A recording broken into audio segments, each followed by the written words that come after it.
ఇంకా మీకు గొప్ప మేలు చేస్తాను, సంక్షేమం చేస్తానని చెప్తున్నారు మీరు. ఏంటి బాబు చేస్తారు మీరు? 612 సంక్షేమ కార్యక్రమ వాగ్దానాలు ఇచ్చారు. ఒక్కటి వెబ్సైట్లో నుంచి లాగేసినారు. మనం ఎప్పుడైతే ఈ సంక్షేమ పథకాల మీద అడుగుతున్నామో, ఈ 612 హామీల మీద అడుగుతున్నామో, జగన్మోహన్ రెడ్డి గారు కానీ మేము కానీ అడుగుతున్నామో, ఈ లాభం లేదు వెబ్సైట్లో పెడితే చూసేస్తున్నా అని చెప్పి వెబ్సైట్ నుంచి పూర్తిగా ఎత్తేసినారు. అది ఎన్నికల వాగ్దానం. ఏది దాన్ని ఏది మేనిఫెస్టో. అది మన మేనిఫెస్టో పెట్టు నీకు దమ్ముంటే మేనిఫెస్టో. 612 వాగ్దానాలు కూడా తిరిగి టీడీపీ వెబ్సైట్లో పెట్టు. ఇంకా మా కొత్తగా నువ్వు మేలు చేసేకు, నువ్వు ఇచ్చిన 612 మీద మాట్లాడండి. దేనికి నేను చెప్పాను కదా, మీరు చూస్తారు కదా ఎంత దానికి దిగజారుతాడు. ఇప్పుడు విగ్రహాలు ఆవిష్కరిస్తారు రామారావు గారిది. ఎన్నికలు వచ్చిన టైంలో రామారావు గారు గుర్తుకొస్తారు.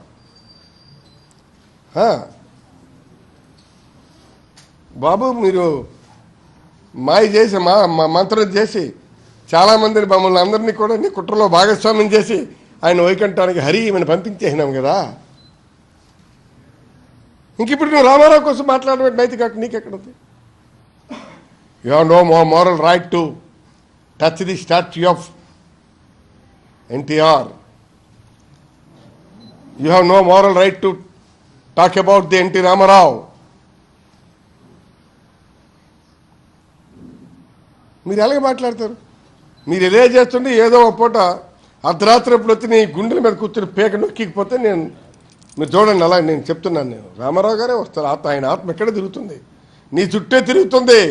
నిన్ను మళ్ళీ ఈ జీవితానికి మళ్ళీ సీఎం సీటు గురించి రామారావు గారు ఆత్మ పరిభ్రమిస్తే ఉంటుంది. నిన్ను రానివ్వకుండా ఆయనే వెంట పెట్టి తరుము కొడతాడు. రేపు ప్రజలకు కలలోకి వెళ్ళి కూడా చెప్తాడు, ఇలాంటి పాపాత్ముడికి మీరు ఓటేసి పాపం మూట కట్టుకోకండి. మీరు నీచుడు వీడు, మీరు ఓటేయొద్దు, మీరు పాపాత్ముడికి ఓటేసి ఆ పాపం మీరు మూట కట్టుకోకండి అని చెప్తాడు. ఆయనే చెప్తారు. కళ్ళనికి వస్తారు. చూడండి కావాలంటే ఒకరోజు ప్రజలే మీ పత్రికలకు చెప్తారు.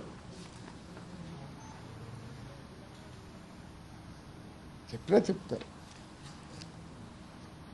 మీరు ఇప్పుడు మాట్లాడతారా? గొప్ప ఎవరిది ఆ మధ్యన ఈ బాదుడు కార్యక్రమంకి మన శ్రీకాకుళం ఇవన్నీ వచ్చారు. ఇక్కడెక్కడో పెట్టారు. మనకి మా విజయనగరం జిల్లా కానీ విజయనగరం జిల్లా లిమిట్స్లో కానీ పెట్టి ఇంగ్లీష్ మీడియం కోసం ఆయన ఇటుకీగాక మధ్యలో చెడిపోతారు మీరు అనగానే కుర్రాళ్ళందరూ కూడా వాళ్ళంతా కూడా జై జగన్ అని ఎవరు అని చెప్పి ఫస్ట్ తీసుకున్నారు. నీకు ఇలాంటి అవమానాలు ఇంక చాలా జరుగుతాయి బాబు. ఈసారి మహిళలతో అవమానించబడతావు. అదే మహిళలకి నువ్వేమిచ్చావు వాగ్దానం? వద్దు, మీరేం కట్టకండి, బంగారం ఇడిపెట్టిన డబ్బులేం పెట్టద్దు, వద్దు, నేనే వస్తాను. మీరు తాకట్టు పెట్టినటువంటి వడ్డానాల్ని, గాజుల్ని, కాసుల పేరుల్ని, బంగారు చైన్లని, కొలుసుని నేను విడిపించి మీ ఇంటికి పంపిస్తాను. మీరెందుకు కట్టడం అనవసరం. మీకు నేను అవన్నీ రుణాలు మాఫీ చేస్తాను, బంగారాలు విడిపిస్తాను, బేషరతుగా ఇంటికి ఒక ఉద్యోగం ఇస్తాను. ఆయన మాట అన్నాడా లేదో ఈ తెలుగుదేశం పార్టీ వాళ్ళు ఫస్ట్ చక్క ఏమి మీ బాబుకి ఉద్యోగం వద్దా?